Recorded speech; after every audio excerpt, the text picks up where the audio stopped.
ప్రధానంగా 66A ITI యాక్ట్లో ఒకటి ఉండేది, దాన్ని సుప్రీంకోర్టు కొట్టేసింది. అంటే వాక్ స్వాతంత్రాన్ని కదా. అలాగని విపరీతంగా ఎవరి మీద ఏ పోస్ట్ అయినా పెట్టేయచ్చా మనం? ఈ రకమైనటువంటి పోస్టులు పెట్టచ్చా? ఫేక్ అకౌంట్లు క్రియేట్ చేయొచ్చా? వీళ్ళకి చట్టపరంగా ఏం శిక్షలు ఉండవా? ఆబ్వియస్గా శిక్షలు ఉన్నాయి. ఫోర్జరీ, ఫ్యాబ్రికేషన్, ఇదంతా కూడా చీటింగ్ వస్తుంది, with an intention to cheat the reputation of somebody else.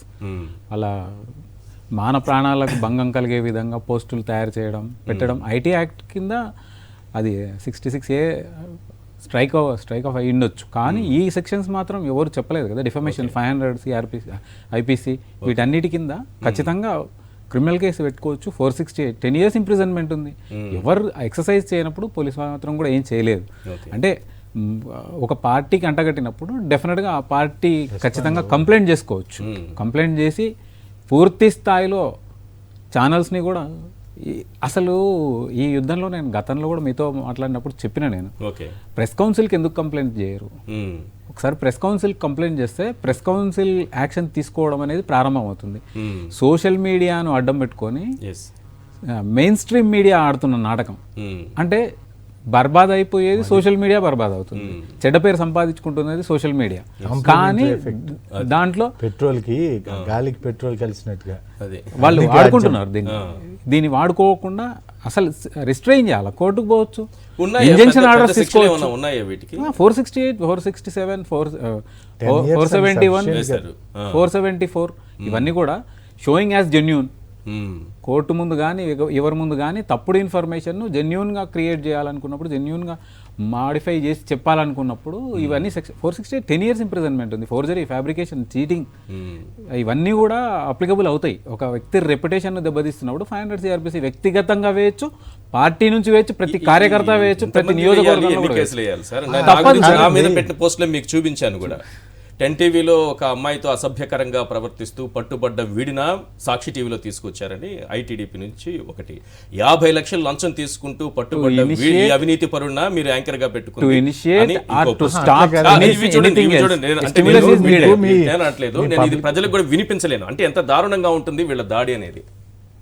Just అవి చదవండి, ఎంత దారుణంగా ఉంటుంది వీళ్ళ దాడి అనేది. చూసాను గతంలో ఒక షోలో. ఇంత దారుణంగా దాడి చేస్తారు అంటే మానసికంగా మనం కుంగిపోయేలా చేయాలనే ప్రయత్నం చేస్తారు. ఏం చేయాలి ఇలాంటి వాళ్ళని? కానీ నేనైతే వదిలేస్తున్నాను. ఎందుకంటే నా పేరు చెప్పుకొని ఇట్లా పెట్టుకుంటే 4 వీడియోస్ వ్యూస్ ఏమన్నా వస్తే సంపాదించుకుంటారేమో అని వదిలేస్తున్నాను అనుకోండి. వాళ్ళ కుటుంబం గడవడానికి మీరు అంతే, దానికోసమే నేను అనుకుంటున్నాను. ఇంకా అంతకంటే అనుకోవడానికి మనం ఏం చెప్పలేం. ఎందుకంటే ఇంత దారుణం మాటలు వినలేం. నైతికమైన కామెంట్స్ అయితే మనం చదవచ్చు, చూడొచ్చు.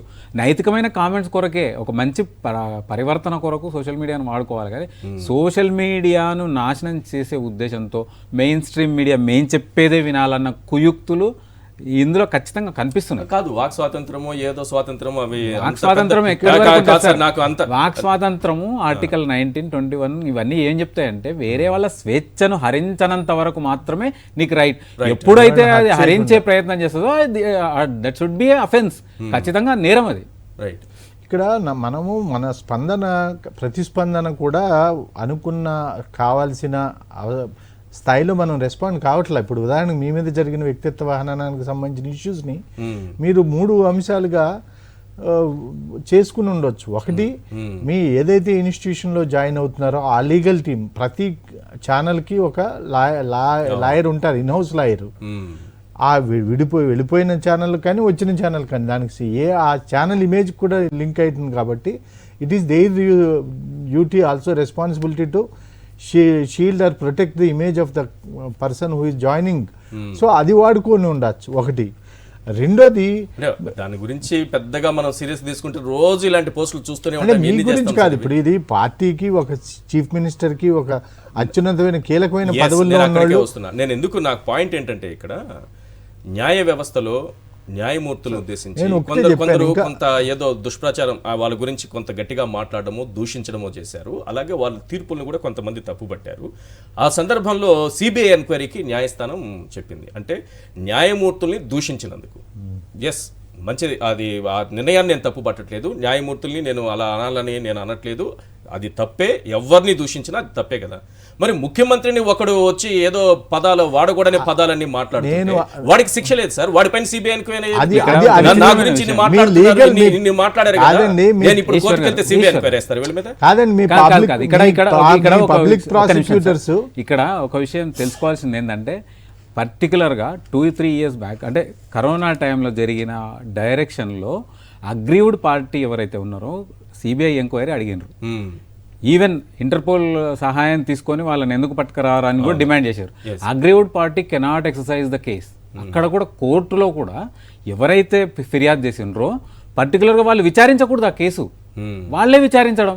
అంటే ఒక సెక్షన్ వరకు వచ్చేంత వరకు ఏమో ఒకటి, తర్వాత వచ్చిన ఏసీబీ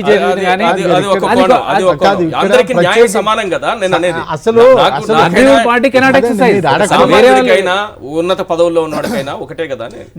అదే ఇక్కడ కూడా చూపిస్తున్నారు.